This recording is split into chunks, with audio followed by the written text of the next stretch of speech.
పవన్ కళ్యాణ్ గారు తన ఆరోగ్య సైతాన్ని పక్కన పెట్టి ఎండలో వానలో కూడా కష్టపడుతున్నాడు, కాళ్ళకి చెప్పులు సైతం విడిచి. అటువంటి వ్యక్తి గురించి ఎవరైనా ఏం మాట్లాడతారు, ఏం మాట్లాడాలని ఇది అవుతున్నారు. పవన్ కళ్యాణ్ గారు ప్రజల్లోకి వెళ్ళట్లేదా? ఒక డిప్యూటీ సీఎం పదవిలో ఉండి ప్రజల్లో తిరగట్లేదా? ఆయన ఏసీ కార్లలో పోయి హాయ్ బాయ్ అని చెప్పేసి నమస్కారం చెప్పి తప్పుకోవట్లేదు. ఆయన చేయాల్సిన పనులన్నీ ఆయన చేస్తున్నారు. ఆయన మీద ఏంటంటే బురద చల్లడానికి చూస్తున్నారు. పని చేసేవాడికే మాటలు ఎక్కువ వెళ్తూ ఉంటాయి. అదే మంచి మంచి కాయలు ఉన్న చెట్టుగా రాళ్ళ దెబ్బలు ఎక్కువ అన్నట్టు పనిచేసేవాడికే ఇవన్నీ జరుగుతూ ఉంటాయి. అందుకని ఏంటంటే పవన్ కళ్యాణ్ గారి గురించి మాట్లాడే అర్హత ఎవరికి లేదు. అలాగే గత ప్రభుత్వానికి పవన్ కళ్యాణ్ గారి ప్రభుత్వానికి ఏం తేడాలు గమనించారు? గత ప్రభుత్వం సోమరిపోతుతో తయారు చేసింది. డబ్బులు పావులాల రూపాయలు పథకాలు పెట్టి ప్రజల్లో పడుకోబెట్టి నిద్రపుచ్చేటటువంటి నిద్రపోండిరా బాబు మేము ఇల్లు జరుపుతాం, మేము ఒళ్ళు జరుపుతాం అని చెప్పి గడిపి ఏం చేసిందంటే ప్రతి నిత్యావసర వస్తువులు పెంచేసింది, కరెంట్ రేట్లు పెంచింది, బస్ ఛార్జీలు పెంచింది, అన్నీ చేసి ప్రజలకి నెట్టి వేరే కొట్టింది. ప్రజల నెత్తి మీద పెద్ద బడ్డను వేసింది. ఇది సరిపోదా గత ప్రభుత్వానికి ఇప్పుడున్న ప్రభుత్వానికి జరగడానికి? ఇప్పుడు రాష్ట్ర డెవలప్మెంట్ జరుగుతుంది. రాష్ట్రంలో ఏ నలుమూలలో ఏ అవకాశాలు లేవో, ఏ సదుపాయాలు లేవో, ఎవరికి బస్సు సౌకర్యాలు లేవో, ఎవరికి దారి సౌకర్యాలు లేవో, ఇవన్నీ కలిపి ఇవన్నిటిని తన భుజాన్ని వేసుకొని తన ఇంటి సమస్యగా ఎత్తుకొని పవన్ కళ్యాణ్ గారు నడుస్తున్నటువంటి ఒక యోధుడు. ఆంధ్రప్రదేశ్ రాష్ట్రానికే యోధుడు అనడం కూడా ఒక తక్కువ మాట అనుకుంటా. ఒక మంచి నాయకుడు అనమాట. అటువంటి నాయకుడు చేస్తున్నటువంటి పనులే కానీ ఏవైనా కానీ ప్రజలు హర్షిస్తారు, కానీ ఎదురుగా ఉన్నటువంటి ఎక్స్ పార్టీ వాళ్ళు మాత్రం హర్షించలేరు. ఎందుకంటే వీళ్ళు తింటున్న అన్నంలో మట్టేసే రకాలు కదా, ఎక్కువ మట్టిని కాళ్ళు పట్టుకొని లాగే రకాలు కదా. ఉన్నప్పుడు వీళ్ళకి పవన్ కళ్యాణ్ గారి గురించి మాట్లాడే అర్హత? పవన్ కళ్యాణ్ గారి గురించి మాట్లాడే అర్హత కాదు, ఆయన పేరు ఉచ్చరించేటటువంటి హక్కు కూడా లేదు. ఇంకొక 10 ఏళ్లలో మరి మనం పవన్ కళ్యాణ్ గారిని ముఖ్యమంత్రిగా చూడొచ్చు ఆంధ్రప్రదేశ్ రాష్ట్రానికి? 10 ఏళ్లలో ఎందుకు, రేపు రాబోయే ఎలక్షన్లోనే ఇతను ప్రజలకి సరైన అంటే ఆయన అంటాం ఏంటంటే చంద్రబాబు గారు ఇంకో 10 ఏళ్ళలో 15 ఏళ్ళలో ఉండాలి, ఆయన్ని వదిలే పరిస్థితి లేదు అంటున్నాడు కదా.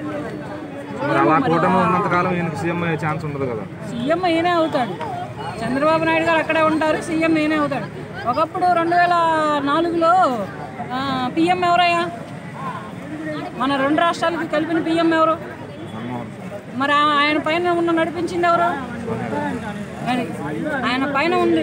2004లో ఉన్నటువంటి రాజకీయంలో మన రాష్ట్ర ప్రధానమంత్రి గారు మన్మోహన్ సింగ్ గారు అయితే ఆయన పైన నడిపించినటువంటి సోనియా గాంధీ గారు లెక్కనే వీళ్ళు కూడా సీఎం గారు పవన్ కళ్యాణ్ గారు అవుతారు.